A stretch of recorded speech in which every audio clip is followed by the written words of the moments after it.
नमस्कार. तर आम्ही जात आहोत इस्कॉन टेम्पलला, जे विलेपार्ले स्टेशनवरून जवळच आहे. रिक्षा करून गेलात की तुम्हाला 40 ते 50 रुपयात ते टेम्पलजवळ सोडतं. त्यानंतरला मंदिरात खूप जास्त पॉझिटिव्ह वाईब्स होत्या. खूप मस्त वाटलं, प्रसन्न वाटलं एकदम. त्यानंतरला तुम्ही मंदिरात जाताना भोग थालीसुद्धा घेऊन जाऊ शकता, जे 300, 350 आणि 150च्या रेंजमध्ये होते. मंदिरामध्ये एंटर करताच जी राधाकृष्णाची मूर्ती होती, ती इतकी मस्त होती ना, की असं वाटत होतं त्या मूर्तीकडे बस बघतच राहावं. खूप जास्त प्रसन्न वाटलं. त्यानंतरला आजूबाजूला सुद्धा वेगवेगळ्या देवांच्या मूर्त्या साकारलेल्या होत्या, त्यासुद्धा तुम्ही बघू शकता. विठ्ठल, दत्तगुरू, त्यानंतर आपले गणपती बाप्पासुद्धा होते.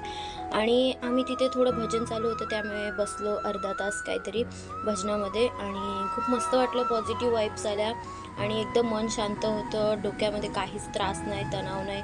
खूप छान वाटलं. आजूबाजूचा परिसरसुद्धा इतका प्रसन्न करून ठेवणारा होता की खूप मज्जा आली. त्यानंतरला आम्ही रिटर्न निघालो आणि तुम्हाला व्हिडिओ कसा वाटला नक्की सांगा. बाय. राधे राधे.